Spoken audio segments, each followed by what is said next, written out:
രാമായണത്തെ ഒരു മാനേജ്മെന്റ് ഗ്രന്ഥമാക്കി മാറ്റി. ആത്മീയത വേണമെങ്കിൽ ചേർക്കാം, വേണ്ടെങ്കിൽ ചേർക്കണ്ട. ആത്മീയത ചേർത്താലും ചേർത്തില്ലെങ്കിലും അതിലെ വരികളും അതിലെ സന്ദേശങ്ങളും അതിലെ സംഭവങ്ങളും അതുപോലെ തന്നെ ഉപദേശങ്ങളും അതെല്ലാം നമുക്കെങ്ങനെ ഇന്നത്തെ കാലഘട്ടത്തിൽ പ്രയോജനപ്പെടുത്താം എന്നുള്ളതിനെക്കുറിച്ചുള്ള ചിന്തയാണ് രാമായണ സന്ദേശത്തിൽ നമ്മൾ കൊടുക്കുന്നത്.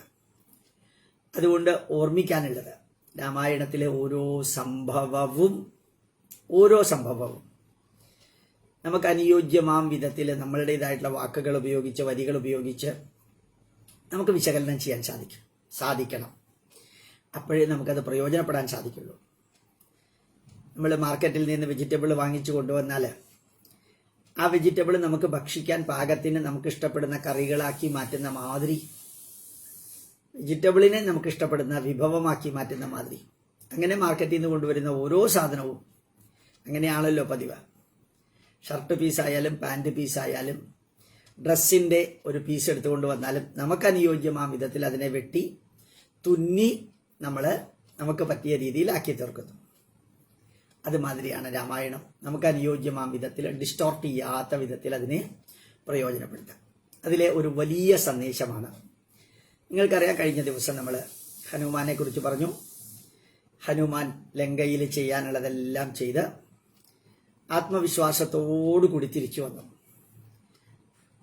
വന്ന ഹനുമാനെ എല്ലാവരും പ്രതീക്ഷിച്ചിരിക്കുകയായിരുന്നു. കാരണം ഹനുമാന്റെ യാത്ര എല്ലാവരിലും വലിയ പ്രതീക്ഷയുണ്ടാക്കിയ യാത്രയായിരുന്നു. ഹനുമാനും വലിയ ആത്മവിശ്വാസം ഉണ്ടായിരുന്നു. പക്ഷെ ആദ്യം ആത്മവിശ്വാസം പ്രകടിപ്പിക്കാൻ സാധിച്ചില്ല. പക്ഷെ പിന്നീട് എല്ലാവർക്കും അറിയാമായിരുന്ന പോലെ ഹനുമാൻ വേണ്ടത് ചെയ്ത് ആത്മവിശ്വാസത്തോടെ തിരിച്ചു വന്നു. നമ്മൾ ഓർമ്മിക്കാനുള്ള ഏറ്റവും വലിയ ഒരു സന്ദേശം ഇവിടെ ഉള്ളത്, നമ്മുടെ കൂടെ ഉള്ളവരിൽ ഒരാൾക്ക് വലിയൊരു നേട്ടമുണ്ടായാൽ, നല്ല ഹിഡൻ അജണ്ട ഇല്ലാത്ത ടീമാണെങ്കിൽ, ഹിഡൻ അജണ്ട ഇല്ലാത്ത ഗ്രൂപ്പാണെങ്കിൽ, സ്വാർത്ഥതയും വാശിയും പകയും ഇല്ലാത്ത ഗ്രൂപ്പാണെങ്കിൽ തീർച്ചയായിട്ടും ആ വ്യക്തിയുടെ അച്ചീവ്മെന്റ് എന്ന് പറയുന്നത് ആ ഗ്രൂപ്പിന്റെ അച്ചീവ്മെന്റ് ആയിട്ട് മാറ്റാം. ആ സ്ഥാപനത്തിന്റെ, പ്രസ്ഥാനത്തിന്റെ, ഇൻസ്റ്റിറ്റ്യൂട്ടിന്റെ അച്ചീവ്മെന്റ് ആക്കി മാറ്റാം. നമുക്കറിയാം, ചില സ്കൂളുകളിലും കോളേജുകളിലൊക്കെ വളരെ ഹൈ ഗ്രേഡിലുള്ള സ്റ്റുഡൻസ് ലഭിക്കുമ്പോൾ, റാങ്ക് കിട്ടുമ്പോൾ ആ സ്കൂള് മൊത്തത്തിൽ സന്തോഷിക്കുന്ന കാണാം.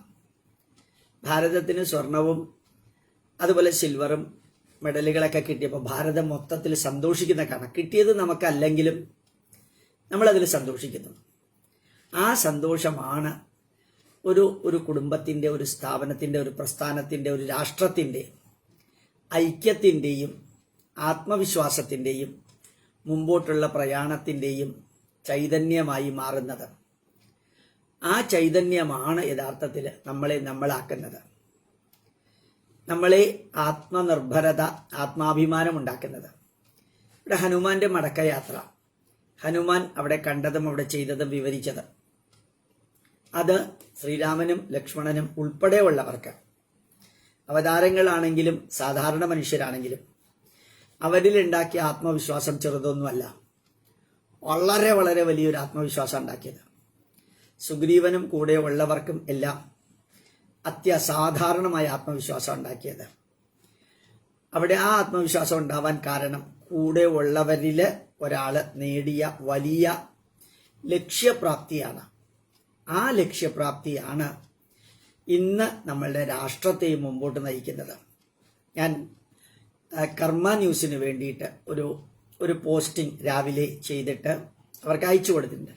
അതിൽ ഞാൻ പറഞ്ഞു, ഈ കൊറോണയെ നമുക്ക് നേരിടാൻ സാധിച്ച, എന്തെല്ലാം വിമർശനങ്ങൾ ഉണ്ടായാലും നേരിടാൻ സാധിച്ച, ലോകത്തിന് മാതൃകയാവാൻ സാധിച്ച, അതിലെ നെഗറ്റീവുകളൊക്കെ പോസിറ്റീവുകളാകാൻ സാധിച്ച ഭാരതം ഇന്ന് ലോകത്തിന് മാതൃകയാണ്. ഭാരതത്തിന്റെ വാക്കുകൾ ലോകശക്തികളായ റഷ്യയും അമേരിക്കയും കാര്യമായിട്ടെടുക്കുന്നു. എൻ്റെ വിജയം ആ ടീമിന്റെ വിജയമാണെന്ന് മാത്രമല്ല, ആ വിജയമാണ് രാമായണത്തെ രാമായണമാക്കി മാറ്റിയത്. ആ വിജയമാണ് യഥാർത്ഥത്തിൽ രാവണ നിഗ്രഹത്തിന് കാരണമായത്. രാവണ നിഗ്രഹം എന്നുള്ളതൊന്നും ഇല്ലായിരുന്നെങ്കിൽ രാമൻ ഭൂമിയിലേക്ക് വരേണ്ട ആവശ്യമേ ഇല്ല.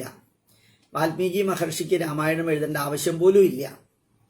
ആ ഹനുമാൻ അങ്ങോട്ട് പോയില്ലായിരുന്നു എങ്കിൽ, സീത അവിടെ ഉണ്ട് എന്ന് ഉറപ്പിച്ച് പറഞ്ഞില്ലായിരുന്നെങ്കിൽ, അതിൻ്റെ തെളിവുകൾ സമർപ്പിച്ചില്ലായിരുന്നെങ്കിൽ, രാമനും കൂടെ ഉള്ളവരും ലങ്കയിലേക്ക് പോകുക എന്ന പ്രശ്നമേ ഉദിക്കുന്നില്ല. രാമായണം എന്ന ഗ്രന്ഥമേ ഉണ്ടാവില്ല.